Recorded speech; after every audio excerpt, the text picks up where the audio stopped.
नमस्कार दोस्तों, मेरा नाम है हेमराज और आप देख रहे हैं talk with Hemraj YouTube channel. तो दोस्तों, आपके लिए एक बड़ी खुशखबरी है। इंडियन कोस्ट गार्ड में यांत्रिक और नाविक के पोस्ट की भर्ती के लिए नोटिफिकेशन जारी कर दिया गया है।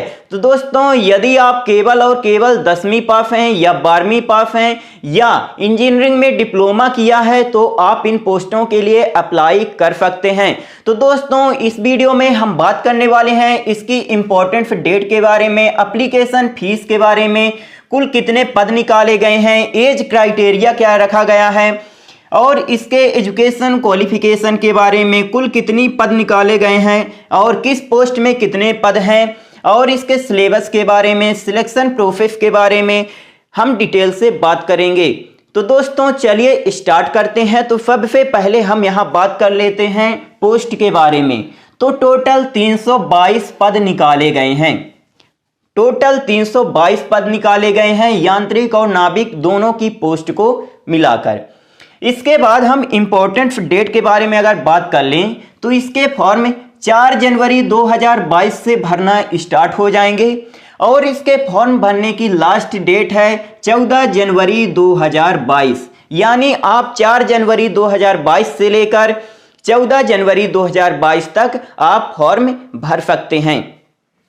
फिर इसके बाद फॉर्म फीस की अगर बात करें तो जनरल, ओबीसी और ईडब्ल्यूएस वालों की जो फीस है यहाँ तो 250 रुपये लग रही है और यदि आप एससी एसटी कैटेगरी से बिलोंग करते हैं तो आपकी फीस यहाँ 1 भी रुपये नहीं लग रही। आप निःशुल्क इन पोस्टों के लिए आवेदन कर सकते हैं। इसके बाद अब हम एज की बात कर लें, उम्र की बात कर लेते हैं। तो मिनिमम 18 साल एज रखी गई है और अधिकतम 22 साल। मतलब कि यदि आपकी उम्र 18 साल से लेकर 22 साल के बीच में है तो आप इन पोस्टों के लिए आवेदन कर सकते हैं। यहां आप देख सकते हैं नाविक जनरल ड्यूटी यानी नाविक जीडी और यांत्रिक के लिए एज रखी गई है। एज बताई गई है कि आपका जो जन्म है तो 1 अगस्त 2000 से लेकर 31 जुलाई 2004 के बीच होना चाहिए। यदि आप नाविक डोमेस्टिक ब्रांच की पोस्ट के लिए अप्लाई करना चाहते हैं तो आपका जो जन्म है तो 1 अक्टूबर 2000 से लेकर 30 सितंबर 2004 के बीच होना चाहिए। क्लियर हुआ? यदि आप नाविक जीडी और यांत्रिक की पोस्ट के लिए अप्लाई करते हैं तो आपका जो जन्म है तो 1 अगस्त 2000 से लेकर 31 जुलाई 2004 के बीच होना चाहिए और यदि आप नाविक डोमेस्टिक ब्रांच की पोस्ट के लिए अप्लाई करना चाहते हैं तो 1 अक्टूबर 2000 से लेकर 30 सितंबर 2004 के बीच आपका जन्म होना चाहिए। अब हम डिटेल से पोस्ट के बारे में बात कर लेते हैं। तो नाविक जीडी की 260 पोस्ट निकाली गई हैं। यदि आप 12वीं पास हैं फिजिक्स और मैथ से तो आप इस पोस्ट के लिए अप्लाई कर सकते हैं। यदि आप नाविक डीबी मतलब कि नाविक डोमेस्टिक ब्रांच की पोस्ट के लिए अप्लाई करना चाहते हैं तो 35 पोस्ट निकाली गई हैं और आपको 10वीं पास होना बहुत जरूरी है।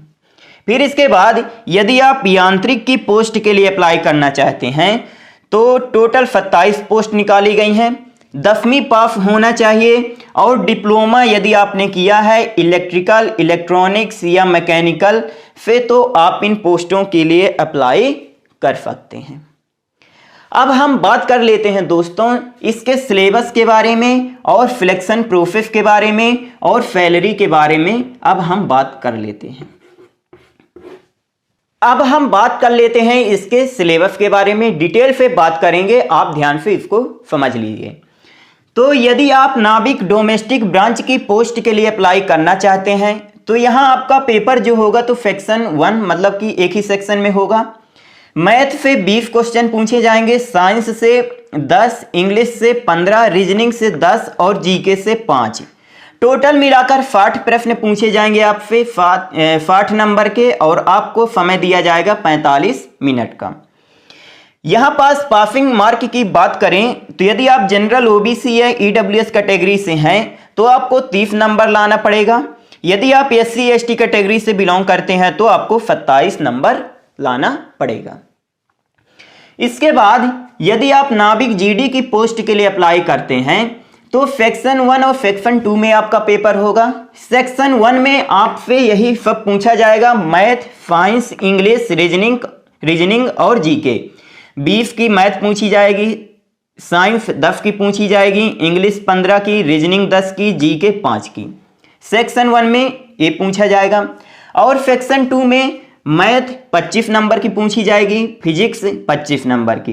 टोटल 50 नंबर के क्वेश्चन पूछे जाएंगे और 30 मिनट आपको समय दिया जाएगा। पासिंग नंबर की अगर बात करें तो यदि आप जनरल, ओबीसी या ईडब्ल्यूएस कैटेगरी से बिलोंग करते हैं तो आपको सेक्शन 1 में, मतलब कि इस सेक्शन 1 में आपको 30 नंबर लाना पड़ेगा। और सेक्शन 2 में, ये जो सेक्शन 2 है मतलब मैथ और फिजिक्स को मिलाकर आपको 20 नंबर लाना पड़ेगा। इसके बाद यदि आप एससी एसटी कैटेगरी से बिलोंग करते हैं तो सेक्शन 1 में 27 नंबर लाना पड़ेगा आपको, इस सेक्शन 1 में 27 नंबर।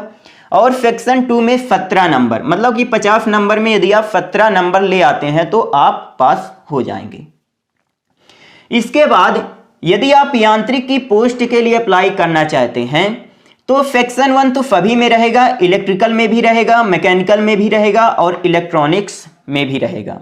ओके, लेकिन यहाँ पास सेक्शन 3, 4 और 5 हैं, तो यहाँ पास ये है आखिर क्या। तो जैसे आप इलेक्ट्रिकल ब्रांच से हैं तो आपसे इलेक्ट्रिकल इंजीनियरिंग से क्वेश्चन पूछे जाएंगे। यदि आप मैकेनिकल ब्रांच से हैं तो मैकेनिकल इंजीनियरिंग से क्वेश्चन पूछे जाएंगे सेक्शन 4 में। और सेक्शन 5 में आपसे इलेक्ट्रिकल इंजीनियरिंग से आपसे क्वेश्चन पूछे जाएंगे यदि आप इलेक्ट्रॉनिक्स ब्रांच से हैं तो। ओके, आपको यहाँ पास 50 नंबर के क्वेश्चन पूछे जाएंगे और 30 मिनट आपको समय दिया जाएगा। ध्यान में दीजिएगा, सेक्शन 1 तीनों में रहेगा, सेक्शन 3 में इलेक्ट्रिकल इंजीनियरिंग से क्वेश्चन पूछे जाएंगे, सेक्शन 4 में मैकेनिकल से और सेक्शन 5 में इलेक्ट्रॉनिक्स इंजीनियरिंग से। ओके, अब हम बात कर लेते हैं कि आखिर सैलरी कितनी दी जाएगी। सैलरी के अगर बारे में हम बात करें तो नाविक, डोमेस्टिक ब्रांच और जीडी की यहाँ पर सैलरी जो रहती है तो 21,700 रुपये रहती है। ओके, 21,700 रुपये रहती है। लेकिन यहाँ पर जो आपको एक्स्ट्रा भत्ते जो दिए जाते हैं तो उनको मिलाकर 25,000 रुपये से लेकर 29,500 रुपये तक सैलरी आपकी बन जाती है पर मंथ। अब हम बात कर लेते हैं कि यांत्रिक की पोस्ट की सैलरी जो होती है तो कितनी होती है। तो यांत्रिक की पोस्ट की जो सैलरी होती है तो वो 29,500 रुपये से ज़्यादा ही रहती है। 29,500 रुपये से ज़्यादा आपकी सैलरी यहाँ पास रहती है। ओके, अब हम बात कर लेते हैं इसके सिलेक्शन प्रोसेस के बारे में कि इसका सिलेक्शन प्रोसेस क्या है। तो सबसे पहले आपका सीबीटी मतलब कंप्यूटर बेस्ड टेस्ट होगा, फिर दूसरे नंबर पे आपका फिजिकल टेस्ट होगा और तीसरा यहाँ पर आपका डॉक्यूमेंट वेरिफिकेशन होगा।